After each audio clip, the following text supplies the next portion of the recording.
In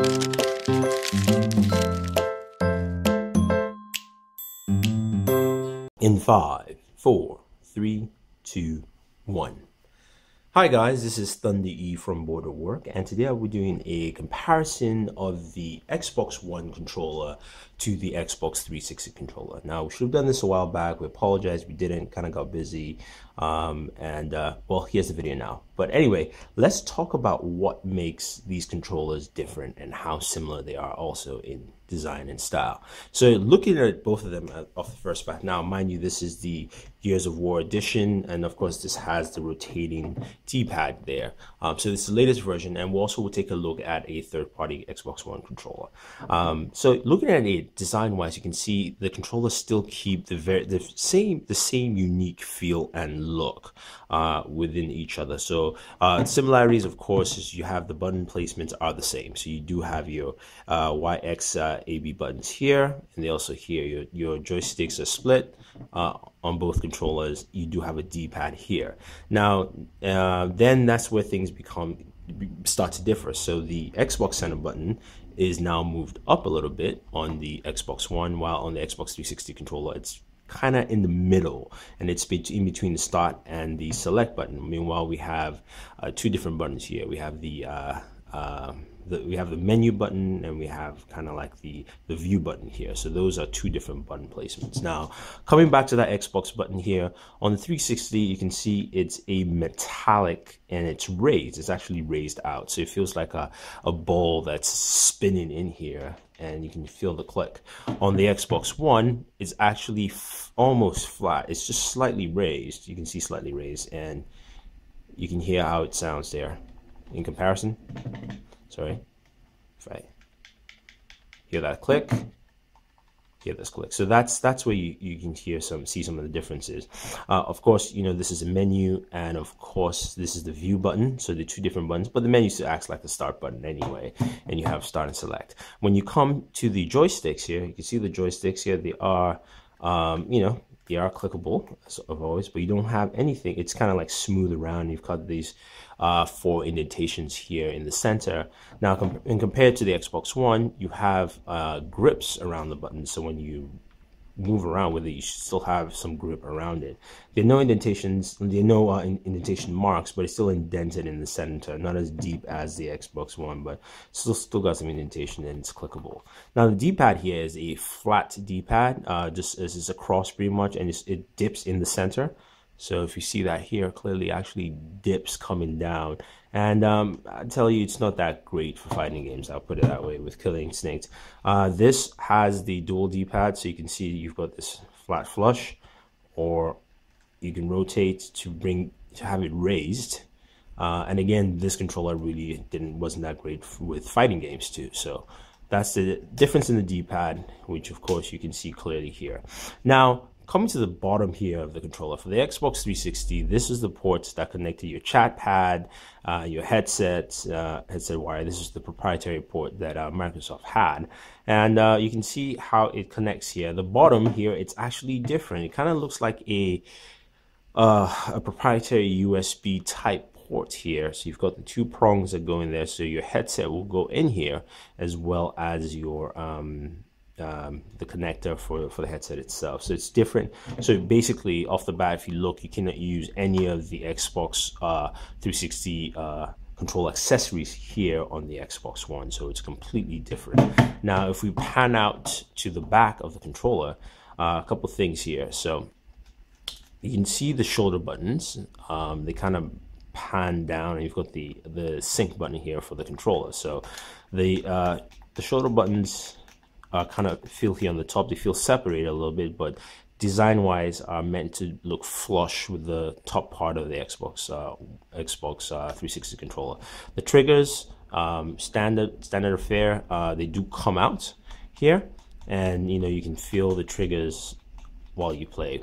With the Xbox One controller, the trigger, I mean, the shoulder is actually almost built flush. So you think this is part of the design, but these are actually the shoulders. They don't actually, you can see how this whole thing kind of clicks all the way through. You can see how this actually just kind of clicks on the side just more. I mean, it still works out well, and it's really, you know, it's not like it's bad or anything, but you can actually see that there. The triggers here actually are slightly different. You can see, even though they come out, they actually arch out more, and it's also got that rumble feature built in, and it's great, especially like playing a game like Forza 5, where you feel you're accelerating here. You can feel the, you know, the drag and the accelerator, and also on the brakes on there. So you can see how that differs, and it's not just one piece out as you have here with the 360.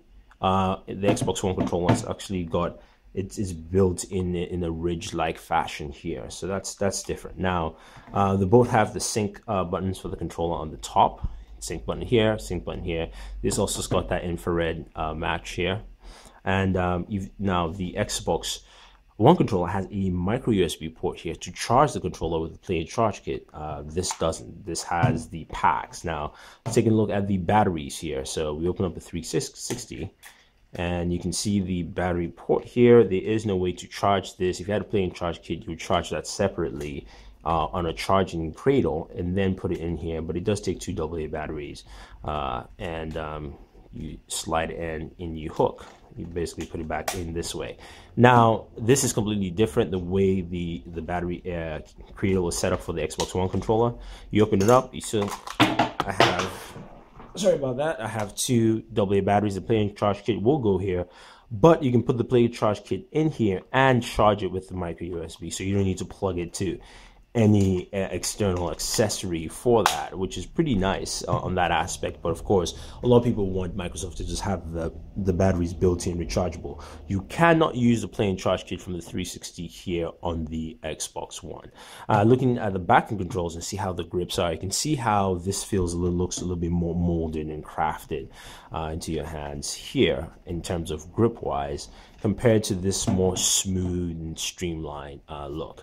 I do contend that the Xbox One controller is slightly leaner than the 360 controller. So if I actually set this aside and actually hold the 360 controller, it feels a little bit more spaced out. Look, this is just the hold for the 360 controller. You can see how my hands feel like they're a little wider, and if I just touch my fingers there, you can see that with the Xbox One controller, here you go. It feels, you know, it does feel a little bit narrower, just a little bit, not much, just a little bit narrower, but it's got a different type of width here at the bottom compared to this, which feels, you know, like I said, this feels a little bit wider for me. It can be different for other people, but for me, I think this is just a little bit narrow, but still very comfortable. I've not had issues with this at all.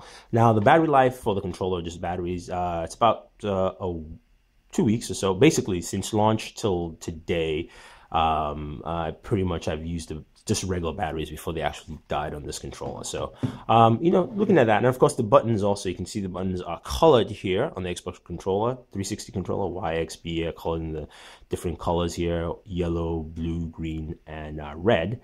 Here it's all black with the letterings colored. So Y is yellow, X is blue, A letter is green, and B is red. So those are some of the differences. And of course, this is the day one edition, so it just says day one 2013. Now, if we compare this to a third-party controller, and I'm going to bring a wired controller here.